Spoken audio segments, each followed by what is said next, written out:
नमस्कार, मैं आचार्य अनुपम जोली। आप सबको महाशिवरात्रि की अनेक अनेक शुभकामनाएं। मैं अपने महाशिवरात्रि के महारहस्य की शुरुआत करूं तो सबसे पहले मैं आपको बता दूं, इस वीडियो को पूरा देखिएगा क्योंकि इसको मैंने 4 भागों में विभक्त किया। पहला विभाग है ज्योतिषीय विभाग कि ज्योतिष की दृष्टि से इस दिन का क्या महत्व है। दूसरा है पौराणिक, जो हमारे लिंग पुराण, स्कंद पुराण, अग्नि पुराण, इन पुराणों में हमारे मतलब शिवरात्रि के क्या क्या महत्व की बातें बताई हैं, उस पर चर्चा करेंगे। उसके बाद इस शिवरात्रि पे एक आम इंसान किस प्रकार से पूजा करेगा, क्या उसका विधान होगा, क्या मुहूर्त होगा, किस तरीके से करनी चाहिए अपने ईश्वर की प्राप्ति के लिए। तो और हमारे जो एक तरीके से हम लोग तो संसारिक इंसान है, तो लोगों की इच्छाएं रहती कि ईश्वर से कुछ फल प्राप्ति भी हो, तो उस प्रकार की पूजा की बात करेंगे। और जो अंतिम सेगमेंट होगा वो होगा बहुत इंपॉर्टेंट है, वो होगा वैज्ञानिकता। वैज्ञानिकता मतलब प्रॉपर इंटरनेशनल साइंस के परिप्रेक्ष्य में ये महाशिवरात्रि किस प्रकार से मतलब काम करेगी। तो हम चारों हिस्से से बात करते हैं। तो सबसे पहले ज्योतिष से शुरू करते हैं। तो ज्योतिष में अगर हम पंचांग की दृष्टि से फिर ग्रहों की दृष्टि पे आते हैं, तो पंचांग के अंदर हमारा जो सिस्टम है पूरा पंचांग का, मुहूर्तों का या इन त्योहारों का, तो उसमें सूर्य और चंद्रमा के हिसाब से सब कुछ चलता है। और जब सूर्य और चंद्रमा के हिसाब से सब कुछ चलता है तो वो किस प्रकार से चलता है, जब चंद्रमा और सूर्य 0 डिग्री पे होते हैं तब होती है अमावस्या। और 0 डिग्री से जैसे ही चंद्रमा सूर्य से दूर जाने लगता है तो 12 डिग्री तक प्रथमा, फिर 12 से 24 द्वितीया, और ऐसे करते करते जब 0 डिग्री पे, जब अमावस्या पे 0 मून होता है, जो आसमान में बिल्कुल कुछ नहीं दिखता, अब उसका शेप थोड़ा थोड़ा बढ़ने लगता है, जिसे हम कहते हैं शुक्ल पक्ष। और ये 180 डिग्री तक मतलब बढ़ता चले जाता है और 180 डिग्री पे पूर्ण चंद्रमा हो जाता है, जिसे पूर्णिमा कहते हैं। 180 डिग्री के बाद ये घटता चांद शुरू हो जाता है। 12-12 डिग्री पे प्रथमा, द्वितीय, तृतीया शुरू होती है। और जब ये 0 डिग्री पे आता है तो उससे 12 डिग्री पहले अमावस्या शुरू हो जाती है। तो ये तो हमारा एक शुक्ल पक्ष और कृष्ण पक्ष है। तो ज्योतिष के अंदर चंद्रमा को मन का कारक कहा है और पृथ्वी के सबसे नजदीक चंद्रमा है। और चंद्रमा का इफेक्ट हमारे जीवन पे बहुत तेजी से पड़ता है, मन पर पड़ता है, इमोशंस पे पड़ता है। चंद्रमा इमोशंस का कारक है और हम अपने जीवन के अंदर सब लोग कहीं ना कहीं मूडी हैं, मतलब हमारा मन के से हम दबे हुए हैं। कभी हमारा क्रोध, कभी हमें प्रेम, गुस्सा, सब प्रकार के हमारे मन में चीजें आती रहती हैं और उसके वश में हम कभी कभार कुछ भयंकर गलत कार्य भी कर लेते हैं। चंद्रमा के इफेक्ट जब हमारे पे हमारी कुंडली के अनुसार आते हैं तो कई बार एक व्यक्ति आत्महत्या करने के लिए भी मतलब कहीं ना कहीं प्रेरित हो जाता है। उस समय दिमाग की स्थिति ऐसी होती है। तो हमारे बुजुर्गों ने क्या कहा था कि कभी भी ऐसी मन में धारणा आ जाए कोई गलत, जिससे आप कोई बड़ी हानि का कार्य करने जा रहे हो, तो 2 दिन रुक जाना। अब ये कितनी प्यारी बात है, इसमें लगता तो नहीं है ज्योतिष, अब बुजुर्गों ने कहा है, पर ज्योतिष पूरा पूरा है। एक चंद्रमा एक राशि में करीब 100 दिन रहता है, तो 2 दिन बाद हो सकता है आपका विचार ही खत्म हो जाए, उस बारे में आपका जो उबाल था वही समाप्त हो जाए। तो यहाँ पर मैं ये बात, हालांकि महाशिवरात्रि पे आ जाता हूँ, ये थोड़ा सा कुछ चंद्रमा के बारे में कुछ ज्यादा विश्लेषण कर दिया, पर ये चंद्रमा अगर आपकी कुंडली में बली है, बली का मतलब आपका मतलब ये जो बढ़ता चांद है उसमें एकादशी से लेकर आपके कृष्ण पक्ष की पंचमी तक, जिसमें उसका साइज बड़ा होता है, तो बली चंद्रमा वाले लोग मन से मजबूत होते हैं। और जो अमावस्या के आसपास का जिनका जन्म होता है उसमें चंद्रमा वीक होता है, तो उनपे चीजों का जल्दी असर हो जाता है। तो कहने का मतलब यह है कि जो जल्दी डिस्टर्ब हो जाते हैं तो वो बहुत सेंसिटिव लोग होते हैं, उनका चंद्रमा कमजोर होता है, इसको ऐसा समझ लें। अच्छा, चंद्रमा तो सदैव घटता बढ़ता रहता है, मतलब आपका 15 दिन बढ़ेगा, 15 दिन घटेगा, तो हमारा मूड भी निरंतर चेंज होता रहता है। तो ऐसे शास्त्रों में कहा है ना कि सबसे तेज गति किसकी है, वो मन की है। मन से आप कुछ भी कब, कहां, कैसे, क्यों, और सब मन के अधीन ही जिंदगी चल रही है सबकी। तो यहाँ पर अब इस मन में जब कमजोर चंद्रमा होता है, उस समय अगर हम कुछ ऐसा कार्य कर लें जो आपको मन को शक्ति दे जाए और आप किसी भी प्रकार के उन्माद से बच सकें, तो यहाँ पर अमावस्या से जस्ट 1 दिन पहले जो 14 होती है उसे शिवरात्रि कहते हैं। और ये शिवरात्रि हर महीने आती है। मतलब हर महीने की कृष्ण चौदस को हम शिवरात्रि कहते हैं और शिवरात्रि का व्रत होता है। परंतु जो फागुन की चौदस होती है कृष्ण पक्ष की, उसे महाशिवरात्रि कहते हैं। तो मतलब कहने का मतलब 12 शिवरात्रियां हो गई, 12 शिवरात्रि में एक महाशिवरात्रि है। तो ये वाली जो महाशिवरात्रि है, इसका पौराणिक महत्व तो आपको पता लग जाएगा क्यों इसी दिन महाशिवरात्रि मनाते हैं। पर अभी क्योंकि ज्योतिषी बात कर रहा हूं, तो अमावस्या से एक दिन पहले अगर हम ये रिचुअल कर लेते हैं तो हमारे मन पे चीजों का असर बहुत ज्यादा नहीं होता और हम एक सशक्त जीवन जीने लगते हैं। देखिए, दिन के वक्त सूर्य उपस्थित होता है, मतलब आत्म तत्व जो हमें कहीं ना कहीं ऊर्जा देता है। और जितने भी लोग, देखो हमने भूत प्रेत इस तरह की कोई चीज देखी नहीं है, पर जो डर होता है वो लोगों को रात को लगता है। एक जनरल बात है, कॉमन सी बात है ना। किसी ने नहीं देखा, किसी ने देखा भी हो सकता है, पता नहीं, पर जो भय, चिंताएं, डर अंधेरे होते ही इस तरह की बातें लगती हैं। तो क्यों लगती है? उसका कारण भी यही है कि सूर्य जो आत्म तत्व, शक्ति तत्व है, वो समाप्त हो गया। अब ये रात्रि का समय है और यहाँ पर जो शिव है वो तो खुद भूत बाबा है, उनके तो गणीभूत हैं। तो उनसे उस डर को से मुक्ति के लिए भी शिव की शरण है। शिव मृत्युंजय है। मृत्युंजय का मतलब हर प्रकार के मतलब हमारे जैसे ब्रह्मा विष्णु महेश की क्रिएटर है, सस्टेनर है और ये डिस्ट्रॉयर है। तो शिव को डिस्ट्रॉयर कहा है। डिस्ट्रॉयर का मतलब यहाँ पर हर चीज का नष्ट करना। पर जब हम आध्यात्मिक या ज्योतिषीय या इन महत्व में जाते हैं, शिवरात्रि के महत्व में जाते हैं, तो वो हमारे तमस का डिस्ट्रॉय करते हैं, हमारी बुरी आदतों का डिस्ट्रॉय करते हैं, हमारे राग द्वेष का डिस्ट्रॉय करते हैं। ठीक है ना। मृत्यु तो एक दिन आएगी, सबकी आएगी, परंतु जीवन काल के अंदर अपने को प्योर करने के लिए जो डिस्ट्रॉय होगा शिव की तरफ से, वो हमारी बुराइयों का होगा। और जब चंद्रमा वीक होता है तब हम बहुत कमजोर अवस्था में मानसिक होते हैं। उस समय हमारे द्वारा अच्छी बुरी बातें हो सकती हैं और खुद को भयभीत होना, खुद को कष्ट देना सबसे बुरी चीज है। मतलब आपका मानसिक डिस्टर्बेंस होना खुद के लिए हानिकारक है। तो यहाँ पर 14 मतलब अमावस्या से एक दिन पहले हम शिवरात्रि का रिचुअल करके हम बहुत हद तक अपने मन पे कंट्रोल करते हैं। चंद्रमा के लिए कहते हैं ना कि शिवलिंग पे जल चढ़ाओ, दूध चढ़ाओ। तो यहाँ पर जल और दूध दोनों चंद्रमा को रिप्रेजेंट करते हैं। और ये चंद्रमा जो है, इसकी ग्रेविटेशनल फोर्स से ज्वार भाटा, मतलब समुद्र का पानी ऊंचाइयों तक आ जाता है और समुद्र अमावस्या के आसपास शांत होता है, पूर्णिमा के आसपास बहुत ही उथला होता है। तो हमारे शरीर में भी 75% यही जल है और साल्ट की मात्रा समुद्र जैसी ही है ना। कुछ शरीर में सॉल्ट है और 75% पानी है। चंद्रमा का हम पर, हमारे मन पर असर होता है और एकमात्र भगवान शिव है जो कि आदि योगी है। उनका हमारे पे कंट्रोल है। उनके आशीर्वाद से हम इन चीजों से मुक्त हो सकते हैं, भय से मुक्त हो सकते हैं, चिंताओं से मुक्त होते हैं। और भगवान शिव ने तो अपने मस्तिष्क पे चंद्रमा धारण कर रखा है। इसीलिए देखिए, इसको थोड़ा सा और रोचक बनाते हैं। जब समुद्र मंथन हुआ तो उसमें जो कुछ निकलना था वो आपस में बंटना था, असुरों में, देवताओं में और जग कल्याण के लिए। सबको अमृत चाहिए था, पर सबसे पहले जहर निकला, हल, और वो सब कोई लेने को तैयार नहीं। उसको शिव जी ने अपने गले में धारण किया और जब गले में धारण किया तो वो नीलकंठ कहलाए। ठीक है ना। अब उस वेदना को कम करने के लिए मस्तिष्क पे उन्होंने चंद्रमा को धारण किया तो वो चंद्रशेखर कहलाए। अभी इसका चंद्रमा और ज्योतिष से भी संबंध जुड़ रहा है, अभी बताते हैं आपको। फिर कहते हैं कि भगीरथ ने ब्रह्मलोक से माँ गंगा का आह्वान किया और पृथ्वी पर लेकर आए। वो जो प्रचंड वेग से आ रही थी पृथ्वी पे, तो उसको मतलब धरती पे लाने के लिए शिव जी ने अपनी जटाएं दी और जटाओं पे वो गंगा आई और जटाओं के साथ इस भूलोक पर मतलब गंगा बिल्कुल एक तरह से अवतरित हो गई। तो यहाँ पर वो गंगाधर कहलाए। और यहाँ पर जैसे मैंने कहा कि चंद्रमा जल का कारक है, चंद्रमा खुद उनके मस्तिष्क पे विराजित है, गंगा जी उनके जटाओं से निकल रही हैं।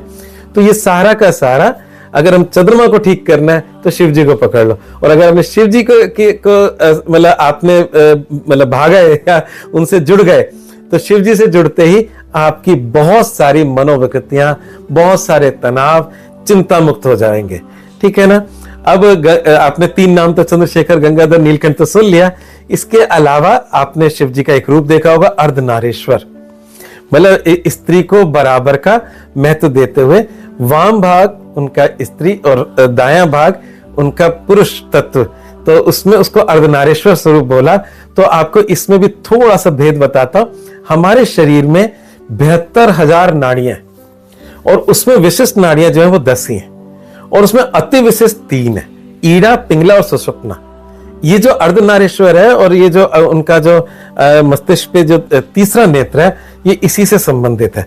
और जो मैंने अभी कहा कि वो डिस्ट्रॉयर है, वो हर चीज को भस्म कर देते हैं। तो भस्म किस किस चीज का कैसे होता है उसको थोड़ा समझते हैं। तो जो व्यक्ति चक्रों की बात करते हैं, आध्यात्मिक उन्नति की बात करते हैं, तो यहाँ पर नीचे से एनर्जी चलती है और ऊपर तक आती है। तो बीच में जो जंक्शंस होते हैं उनको चक्रास कहा है, और चक्रास में ये आपका आज्ञा चक्र है, ठीक है ना। तो जब मैंने आपको बताया कि यहाँ पर अर्धनारीश्वर, तो यहाँ पर जो स्त्री तत्व है उसे हम बोलते हैं ईड़ा नाड़ी, और जो पुरुष तत्व है उसे बोलते हैं पिंगला नाड़ी, जिसे सूर्य और चंद्र भी कहा जाता है। और जो मध्य में है जो नाड़ी चलती है उसे सुषुप्ना बोलते हैं। और सुषुप्ना को भगवान शिव की ग्रंथ है, शिव सरोद है, उसमें मतलब ये जैसे मैंने कहा कि भस्म कर देना या नष्ट हो जाना, उसके लिए सुषुप्ना है। मतलब जो हमारे सांसारिक चीजें हैं वो तो सूर्य स्वर और चंद्र स्वर से मिलते हैं, परंतु जब जहां ईश्वरीय तत्व की बात है वो सुषुप्ना है। मतलब सांसारिक सब चीजों को समाप्त कर जब ईश्वर की तरफ जुड़ते हैं तो दैट इज सुषुप्ना। तो यहाँ पर जो मध्य में आपका त्रिनेत्र, जो तीसरा नेत्र है, जब वो खुलता है तो सब कुछ भस्म हो जाता है। ऐसा आपने कहानी में सुना होगा। आप जब वो खुलता है तो आपकी वासना नष्ट हो जाती है, आपके ग्रीडीनेस खत्म हो जाती है, रोग शोक, मतलब जितने प्रकार के आपके मोह हमारे जीवन में ऐसी चीजें जो आपको निम्न मतलब उस पर लेके जाती है, वो सब नष्ट हो जाते हैं और फिर सिर्फ प्योर रह जाता है और वो ईश्वर तत्व रह जाता है। तो वापस मुद्दे पर आते हैं। अपन ज्योतिष के आधार पर मैं बता रहा था कि हम हर महीने शिवरात्रि मनाते हैं, और साल की एक महाशिवरात्रि होती है। और ये साल की जो महाशिवरात्रि होती है, एक तरीके से जो हमारा कैलेंडर है उसका अंतिम माह होता है। चैत्र शुक्ल प्रतिपदा से हमारा पहला महीना होता है।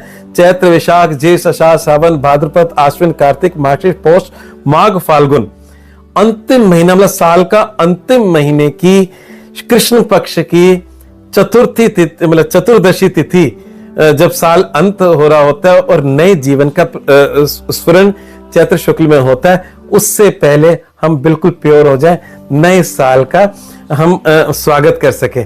और इसी फाल्गुन मास की जो अमावस्या से पहले शिवरात्रि होती है, इसी फाल्गुन मास की जो पूर्णिमा है उसमें होली होती है। और होली के उपरांत जब हमारा चैत्र का महीना शुरू होता है, उसमें भी जब शुक्ल पक्ष आता है तो हमारा नववर्ष शुरू होता है। तो ऐसे ही हमारा अंतिम त्योहार होली, और होली से पहले हमारा महाशिवरात्रि होता है। तो ये सारा का सारा जब वो समय का अंत है, साल का अंत है, उसमें हम होली के अंदर भी रंगों से अपने आप को, मन को प्रफुल्लित करते हैं। और ये फागुन का महीना मन और आत्मा को जोड़ने वाला होता है। तो इस प्रकार से जो लोग मानसिक चिंताओं से गुजर रहे हैं, जिनके चंद्र शनि की युति है, जिनके चंद्रमा के साथ राहु का केतु का कॉम्बिनेशन है, ये कॉम्बिनेशन चंद्रमा मन का कारक है और ये थोड़ा सा शनि थोड़ा रूट प्लेनेट है, राहु केतु थोड़े मतलब पापी प्लेनेट हो गए। तो जो फ्लक्चुएशन ऑफ माइंड है उसको ठीक करने के लिए प्रत्येक मतलब अमावस्या से एक दिन पहले शिवरात्रि मनाने का रहता है। और ये जो शिवरात्रि है ये आपकी महाशिवरात्रि है। इस दिन आप सभी प्रकार के रोग शोक से मुक्त हो सकते हो। जिनके कैंसर भी हो गए वो भी इससे मुक्ति प्राप्त कर सकते हैं या अपने इसको बेहतर कर सकते हैं। जिन लोगों के शनि चंद्रमा का विष योग है या पुनर्फू योग है वो भी इस दिन की पूजा से उसमें कमी प्राप्त कर सकते हैं। और जिन लोगों के मतलब मन में नेगेटिव प्रभाव बना रहता है, जिनको जल्दी नजर लगती हो, तंत्र मंत्र जादू टोना रोक टोक नजर इत्यादि का जिनके जीवन पे असर ज्यादा होता हो, उन लोगों को इस महाशिवरात्रि से बहुत लाभ मिलता है, अद्भुत लाभ मिलता है। चलिए अब इसके थोड़ा पौराणिक पक्ष पर आ जाए कि इसी दिन महाशिवरात्रि क्यों होती है। तो उस पौराणिक पक्ष में 2-3 बातें हैं। सबसे पहले तो यह है कि भगवान शिव जो जिसको आदि देव का है, आदि योगी का है, आदि का मतलब प्रथम है ना, जहां से शुरुआत होती है जीवन की, उस शिव को असुर भी पूजा करते हैं और देवता भी पूजा करते हैं। और अगर हम देखें तो हम त्रेता युग में राम जी के जीवन में भी हम शिव जी को पाते हैं, और आपके द्वापर युग में कृष्ण जी के जीवन में भी शिव जी को प्राप्त देखते हैं। तो शिव जी कब नहीं थे, तो पौराणिक गणित के अंदर वो जो शिव जी का स्वरूप है, उसमें जो लिंग स्वरूप है, जिसको आप शिव लिंग कहते हो और जिसकी आप पूजा करते हो, वो लिंग स्वरूप में आज ही के दिन आए थे। मतलब ये आपका फागुन कृष्ण चतुर्दशी को लिंग स्वरूप में सृष्टि में आए, और जिसका भेद कोई ना पा सका, उस लिंग स्वरूप पे आप जल और दूध चढ़ाकर अपनी सारी चिंताओं से मुक्त हो जाते हो। और वो लिंग स्वरूप के 12 स्वयंभू स्थितियां हैं जो आपके 12 द्वादश ज्योतिर्लिंग के रूप में है। तो अपने जीवन काल में अगर महाशिवरात्रि में द्वादश ज्योतिर्लिंग में से किसी एक के दर्शन कर सको तो बहुत अच्छी बात है, पर कोई बात नहीं, जीवन काल के अंदर इन ज्योतिर्लिंगों में आप जरूर कभी ना कभी जाएं। 12 ज्योतिर्लिंग है, अपने जीवन का एक संकल्प बना लें कि हमें हर ज्योतिर्लिंग का साल में एक बार दर्शन करना है। तो अगर आपने मतलब 12 साल में 12 ज्योतिर्लिंग कर लेंगे, थोड़ा जल्दी कर सकते हो, वो आपकी इच्छा है, पर कहने का मतलब यह है कि आपको इन ज्योतिर्लिंग के दर्शन करके आप उस परम तत्व को प्राप्त कर सकते हो। तो पहला जो आता है, लिंग स्वरूप के अंदर इसी दिन भगवान शिव प्रकट हुए इस सृष्टि के अंदर। दूसरा एक भगवान शिव की मतलब विवाह से भी इसको जोड़ा जाता है, और वो इस प्रकार से जोड़ा जाता है कि जो दक्ष प्रजापति थे, उन्होंने शिव को एक तरीके से कुछ इंसल्ट किया, तो सती जो थी वो बहुत नाराज हो गई और वो अग्नि में गिर गई, और इस आशा से गिरी कि मैं अगला जन्म भी लूंगी तो शिव को प्राप्त करूंगी। फिर हिमालय की पुत्री के रूप में, पार्वती के रूप में शिव, उन्होंने खूब तपस्या की और शिव को प्राप्त किया। ये वही दिन है जिस दिन शिव की प्राप्ति उनको मिली। तो इस प्रकार से मतलब पौराणिक में ये 2 बातें बहुत मतलब इंपॉर्टेंट रूप में आती है। एक कहानी बहुत प्रचलित है, और उससे इस महाशिवरात्रि की जो आगे मैं पूजा की जो बात करने वाला हूं, वो उससे बहुत कुछ निकल कर आ जाएगा। वो कहानी मैंने जैसे बोला कि पौराणिक आधार का मतलब यह है कि लिंग पुराण में ये कहानी है, ये पद्म पुराण में भी है और अग्नि पुराण में भी है। बस कहानी की जो एंड है, या थोड़ा बहुत अंतर है, मामूली से अंतर के साथ है। तो मोटे तौर पे मेन कहानी सेम है और उसमें थोड़ी बहुत अंतर है। तो मैं उनमें से एक कहानी आपको सुना देता हूं। उसमें एक बहेलिया था या भील था, उसे व्याग भी कहते हैं। उसने वो मतलब अपना शिकार करके पक्षियों का, जानवरों का अपने घर का लालन पालन करता है, और क्योंकि उस प्रजाति है वो ये सब कुछ करता है, तो बहुत ज्यादा समृद्ध तो है नहीं। तो एक बार उस पर कुछ आरोप लग गया, जैसे चोरी का कोई आरोप लग गया, तो नगर सेठ ने उसे शिवालय के पास कोठरी में त्रयोदशी के दिन उसे बंद कर दिया। अब ये त्रयोदशी अक्सर हम त्रयोदशी की रात्रि को ही बनाते हैं, ये अपना जो महाशिवरात्रि, ये क्यों मनाते हैं पहले इसका भी पक्ष बता दूं, जो मैंने वैसे कि पूजा के अंदर देना था पर अभी दे देता हूं। कारण ये है कि जो 4 प्रहर, रात्रि 4 प्रहर जगना होता है, और रात्रि 4 प्रहर जगना होता है, उसमें चतुर्दशी निश्चित काल मतलब रात के 12 बजे के आसपास जरूर आनी चाहिए, तो वो माना जाता है। तो इस साल कब होगा वो मैं भी इस पौराणिक कथा के बाद बता दूंगा, और पूरा पूजा का विधान बता दूंगा। तो 4 प्रहर मतलब पूरी रात्रि जगकर, व्रत रखते हुए पूरी रात्रि जगकर 4 प्रहर की पूजा होती है भगवान शिव की। तो यहाँ पर जो बहेलिया या भील था, और वो उसको कोठरी में बंद कर दिया। वहां शिव जी की पूजा होती, शिव नाम की महिमा गाई जा रही थी, और वो पूरा दिन वो सुनता रहा। शाम को उस सेठ को तरस आ गया उस पे, उसने उसको खोल दिया, उसको भोजन भी कराया, और उसके बाद वो घर आ गया। अगले दिन चतुर्दशी पे शिकार के लिए निकला अपने परिवार के लिए, क्योंकि एक दिन तो उसने पूरा समय वहां बीत गया उसका कोठरी में, और घर के लिए कुछ ले जा नहीं पाया। तो अगले दिन परिवार वालों को कुछ अच्छा भोजन दे सके, तो उसके लिए वो जंगल में गया। उस दिन बदकिस्मती से उसे कुछ प्राप्त नहीं हुआ। बिना खाए पिए पूरा दिन वो भटकता रहा, और अंधेरा हो गया। वो खाली हाथ घर नहीं जाना चाहता था। तो उसने देखा कि नदी के किनारे कोई ना कोई जीव जंतु आएंगे, उन्हीं का शिकार करके वो घर ले जाएगा। तो नदी के किनारे एक बिल वृक्ष का पेड़ था, और आप सब लोग जानते हैं भगवान शिव पर या शिवलिंग पर बेल पत्र चढ़ाने का एक बहुत बड़ा महत्व है। इस पे भी मैं एक अच्छा सा वीडियो बनाऊंगा। ये भी एक बड़ा साइंटिफिक मुद्दा है, अभी थोड़ा लंबा ना हो जाए इसलिए इसको फटाफट मैं रैप अप करता हूं। तो वो उस बेल उसने कुछ अपने जो जल का पात्र था उसमें कुछ जल भरा और अपने धनुष बाण लेकर उस पेड़ के ऊपर चढ़ गया। और जब पेड़ के ऊपर चढ़ा तो जो प्रथम प्रहर था तो उसमें एक हिरनी आई, उसको बड़ा खुशी हुई, उसने तीर साधा ही था, हिरनी ने देख लिया, उसने माफी मांगी उससे कि मुझे छोड़ दो, मैं आपको, उसने कहा आप तो मैं छोड़ कैसे छोड़ दूं, मेरे तो घर भूखा पड़ा है और मेरे को तुम्हारी जरूरत है।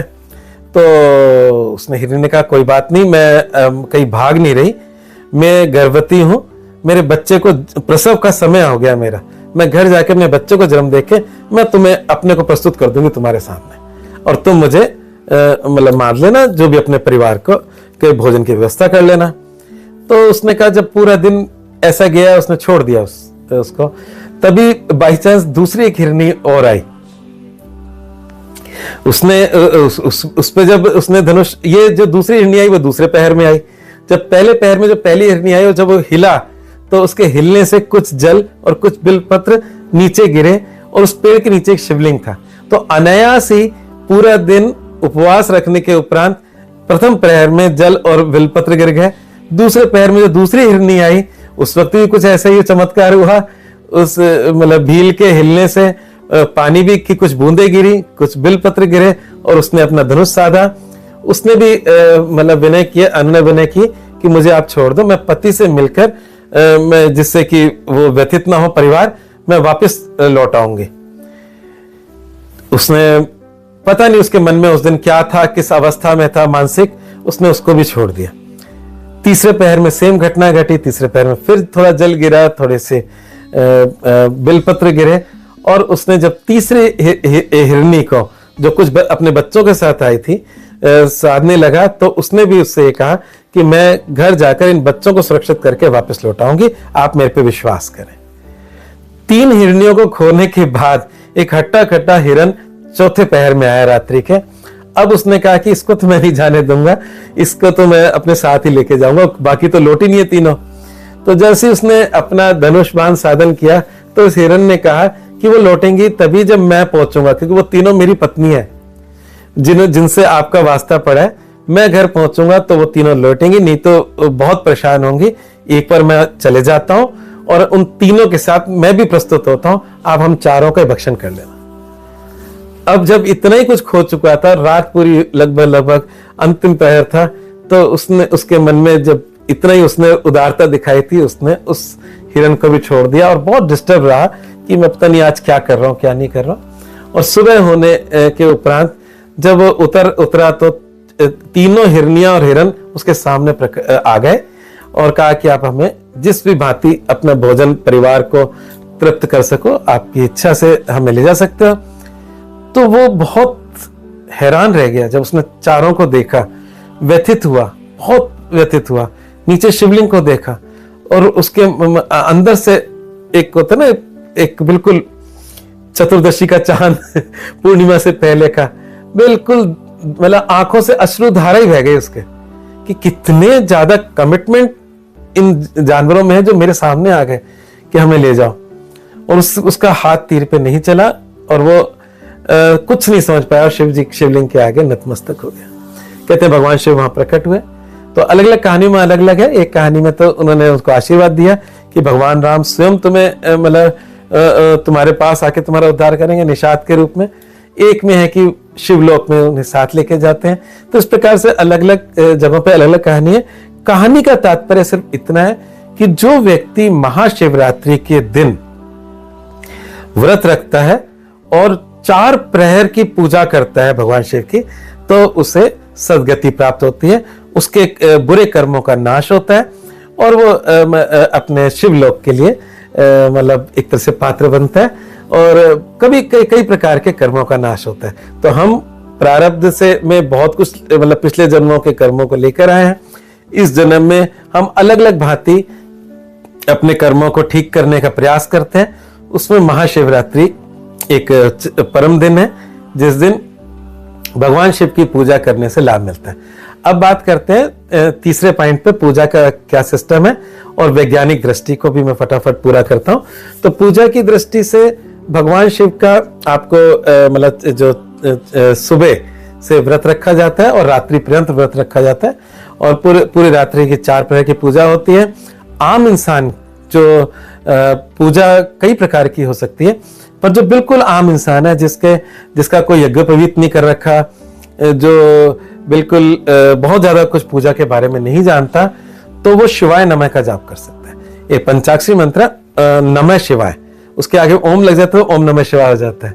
पर जो एक सांसारिक लोग हैं जिनका मैंने कहा कि वो पूरा एक 4 संध्या नहीं करते या इस प्रकार से नहीं चलते, तो एक आम इंसान शिवाय नमः का जाप करके भगवान शिव की कृपा प्राप्त कर सकता है। और जो थोड़ा बहुत सिस्टम से चल रहा है आपके मतलब आपके प्रभु भक्ति में, तो वो ओम नमः शिवाय का जाप कर सकते हैं जिन्होंने जनेऊ धारण कर रखा है।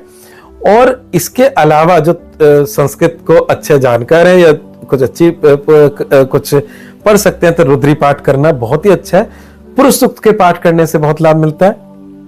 और आपका शिव तांडव स्तोत्र, ये रावण के द्वारा रचित है और भगवान शिव को प्रसन्न करता है। शिव तांडव स्तोत्र, रुद्री पाठ, ओम नमः शिवाय, शिवाय नमः, इस प्रकार के अनेक तरीकों से पूजा आप कर सकते हो।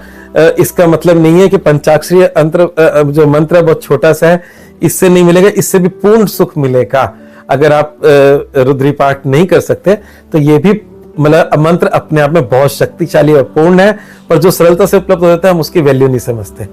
तो आपका भाव मतलब जो है वो इंपॉर्टेंट है। तो जैसे कि बहेलिया था, वो थोड़ा सा मतलब अपराधी कर रहा था, जानवरों को मार रहा था, पर अनायास ही उससे पूजा हो गई, उसमें भगवान शिव प्रसन्न हो गए। तो वो इतने भोले शंकर है, तो कई नाम जो मैंने आपको बताया उसमें भोले शंकर भी हम लोग कहते हैं। कि अगर आप एक अपने प्योर मन से, उस दिन उसका मन बहुत प्योर था, वो सबको छोड़ता चला गया, सब पे विश्वास करता चला गया, और अंत में भी वो उनको नहीं मतलब मार सका, और वो बिल्कुल एक तरीके से मन और आत्मा उसकी एक हो गई, बहुत शांत हो गया, अंदर से धीर गंभीर हो गया। तो उस अवस्था में भगवान शिव प्रकट हुए और उसकी 4 प्रहर की पूजा हुई थी, उसको आशीर्वाद दिया। तो यहाँ पर 15 फरवरी इस साल 15 फरवरी 13 है, मतलब कृष्ण पक्ष की त्रयोदशी तिथि है। शाम 5:04 से चतुर्दशी शुरू हो जाएगी और 16 तारीख की शाम 5:34 तक ये त्रयोदशी तिथि रहेगी। और इसमें निश्चित काल जो है रात के 11:55 से 12:56, जो आपको 15 तारीख की रात्रि में मिलेगा, जिसमें चतुर्दशी होगी। तो इसलिए इस समय आपका पूजा करना श्रेष्ठ है। और जो पारण का समय है, जो अगले दिन जब हम मतलब इसको मतलब अपने व्रत को समाप्त करते हैं, तो सुबह 6:42 से दोपहर 3:10 के बीच में आप पारण कर सकते हैं। तो ये आपका पूजा का पूरा सिस्टम रहा। हाँ, आप शिवलिंग पे चढ़ेगा क्या? बिल्कुल, जल भी चढ़ेगा, दूध भी चढ़ सकता है। और इसमें धतूरा लोग चढ़ाते हैं और बिल्वपत्र चढ़ाते हैं, और लोग आक के आंकड़े के फूल भी चढ़ाते हैं। तो इस प्रकार से मतलब विभिन्न मतलब चीजों से चढ़ाते हैं। पर यहाँ पर निषेध है तुलसी चढ़ाना, शिवलिंग पे तुलसी नहीं चढ़ती। तो जो नहीं चढ़ता पहले वो बता दिया जाए, बाकी अपनी श्रद्धा से आप जो भी अर्पित करेंगे वो भोले शंकर है, हर चीज में आपको आशीर्वाद देंगे। मैंने आपसे एक वादा किया था कि एक वैज्ञानिक दृष्टि है इसके अंदर, और वो साइंटिफिक दृष्टि पे नोबेल पुरस्कार मिला है, वो हमारे इस शिवरात्रि और महाशिवरात्रि से जुड़ता है। चलिए उस पर चर्चा कर लेते हैं। तो यहाँ पर एक वैज्ञानिक है जेम्स पी एलिसन, जो अमेरिका के, और दूसरे वैज्ञानिक हैं तासुको होंजा, ये जापान के। इन दोनों को सम्मिलित रूप से 2018 में कैंसर थेरेपी के लिए नोबेल पुरस्कार मिला। और क्या इन्होंने थेरेपी निकाली, वो सब बड़ी गजब की है। इन्होंने इतने कई सालों के अध्ययन के बाद बताया कि कैंसर होता क्यों है। कैंसर उन्होंने कहा कि किसी व्यक्ति को नहीं हो सकता। हमारे शरीर में एक व्हाइट ब्लड सेल होता है, एक रेड ब्लड सेल होती है। व्हाइट ब्लड सेल के अंदर एक टी सेल होती है, और वो अगर शक्तिशाली हो तो कैंसर नहीं पनप सकता शरीर में। पर फिर भी पूरे विश्व में कैंसर से मौतें हो रही हैं। और जब कैंसर से मौतें हो रही है तो उसका कारण क्या है? वो टी सेल कमजोर है और वो कैंसर से नहीं लड़ पाता, और इसलिए कैंसर हो जाता है। अब टी सेल कमजोर क्यों होता है? वो आपके जंक फूड से होता है। ये ऐसा हमारे इन दोनों वैज्ञानिकों ने बताया। और जैसे आप देखें, प्रोसेस फूड, जंक फूड, ये सारे कारण बनते हैं आपके मतलब टी सेल को कमजोर करने के लिए। अब टी सेल मजबूत कैसे हो? वैसे तो खाना बदलें, उससे भी फर्क पड़ेगा, परंतु अगर हम रोजमर्रा की जिंदगी के अंदर कुछ आपाधापी जिंदगी में, और जो हम सही समझ के खा भी रहे हैं उसमें भी कुछ नहीं पता आज के जमाने में। तो इसलिए टी सेल को मजबूत करने का जो सबसे अच्छा तरीका, जो पावरफुल तरीका इन वैज्ञानिकों ने निकाला, 2018 में इनको नोबेल पुरस्कार मिला इस चीज के लिए, कंबाइंड रूप से दोनों को मिला। वो तरीका क्या था? उन्होंने कहा कि अगर कोई व्यक्ति सुबह उठे और 15 घंटे तक या 10 घंटे तक, 10 घंटे उन्होंने बोला वैसे तो, निर्जल होकर रहे, मतलब एक तरह से उपवास जिसे कहते हैं, तो उसका टी सेल मजबूत होने लगता है और वो कैंसर से लड़ने की ताकत में आ जाता है। और ये कम से कम महीने में एक बार तो करे। तो हमारी जो महाशिवरात्रि होती है, महीने में आती है, उसमें भी हम ये व्रत रखते हैं। और जो महाशिवरात्रि होती है ये तो आपको बहुत स्ट्रॉन्ग बना देती है। आप दिन में भी व्रत रखते हैं और रात्रि में जागकर 4 प्रहर की पूजा करते हैं और सुबह ही मतलब अगले दिन ही पारण होता है। तो कुल मिलाकर बात यह है कि ये इसकी वैज्ञानिक दृष्टि है कि अगर शिव, जिसको मृत्युंजय कहा है, जिसको कहा है कि हर बुरी चीज को वो नष्ट कर देंगे, तो आपके कैंसर सेल को भी शिव नष्ट कर देंगे। अगर आप उस कमजोर समय पे, जो अमावस्या से एक दिन पहले होता है, अच्छा अमावस्या से एक दिन पहले की पूजा आपको अमावस्या के लिए तैयार करती है, मजबूत करती है, कि जिससे आपके जीवन के अंदर कमजोर चंद्रमा का प्रभाव आपके जीवन में ना आए। तो बड़ा ही हर चीज साइंस से जुड़ा हुआ है। देखिए, अगर हम बाकी चीजें देखें तो शुक्ल पक्ष का महत्व है मुहूर्तों में, सब में। तो ये पूजा जो है वो अमावस्या से एक दिन पहले ही होती है और वो भी शिव जी से संबंधित है। और शिव से संबंधित तो आप समझ सकते हो कि कितना कैलकुलेटिव हमारा मतलब हमारा आधार है सब चीजों का, हमारे धर्म का, हमारे सनातन का।